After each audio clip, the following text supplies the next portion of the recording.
ሰላም ቤተሰቦች እንዴት ናችሁ? እንዴት አረፈዳችሁ? ዛሬ ላሳያችሁ የምፈልገው አንድ ነገር አለ። ይሄም ምንድነው?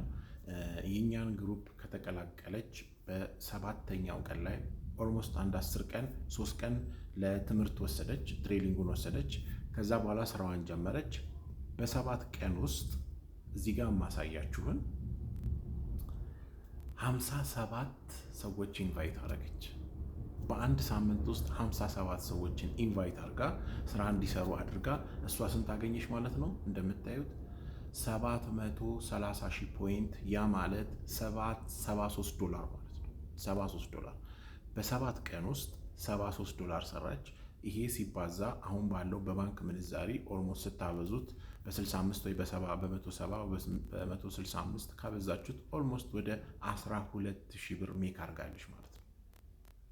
ይሄ የገቡት 57 ሰዎቹ በሙሉ በእነሱ ኮሚሽን አልተከፈላትም። ገና በጥቂቶቹ ነው ያገኘችው ይሄንን ማለት ነው። ለምን 57 ብታበዙት ኦልሞስት ማግኘት የሚገባት $360 አካባቢ ነው።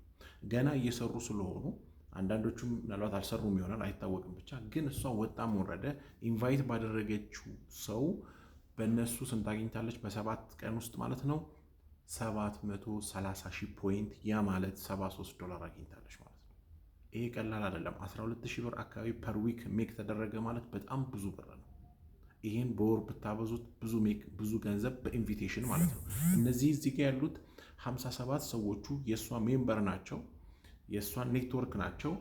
ገና እነሱ ገብተው ስራ በሚሰሩበት ሰዓት ከነሱ ደግሞ ምን ታገኛለች?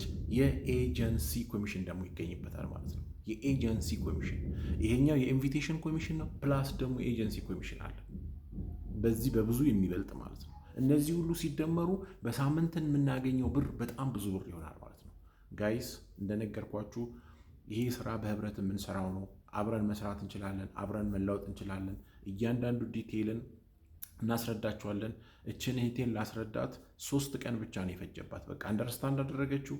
በሳምንቱ ይሄን ያህል ሰው ኢንቫይት ማድረግ ቻለች ማለት ነው። 57 ሰው በጣም ቱማች ብዙ ሰው ነው ኢንቫይት ያደረገችው። ስለዚህ እንደዚህ ማግኘት እንደዚህ መስራት ይቻላል። ከዛ በታችን ብትሰሩ እናንተ በሳምንት ውስጥ 5,000 ብር ቢገኝ 3,000 ብር 4,000 ብር ቢገኝ ቀላል ብር አይደለም። ከቤታችን ሆነ ምንም አይነት ገንዘብ ሳያስወጣን ጊዜያችንን ብቻ ካፒታል ተጠቅመን ስልካችንን በመጠቀም ገንዘብ ማግኘት እንችላለን ማለት ነው። እዚህ ጋር በማስቀምጥላችሁ የቴሌግራም ሊንኬና ቁጥሬ ገብታችሁ እኛም መስራት እንፈልጋለን በሉኝ። መስራት ይቻላል ማለት ነው። ለሁሉም የሚቻል ስራ ነው። ቀላል አይደለም። በማንኛውም እድሜ ላይ ሆኑ ከ18 ዓመት በላይ እስከሆናችሁ ድረስ የቤት እመቤት ሁኑ፣ ሴቶች ሁኑ፣ ወንዶች ሁኑ፣ ዩኒቨርሲቲ ተማሪ ሁኑ፣ ትልቅ ሰው ሁኑ፣ መስራት ትችላላችሁ። ስልካችሁን በመጠቀም መስራት ይቻላል። ኮንታክት አድርጉን። ይሄ አፕ በጣም ይለያል። አመሰግናለሁ።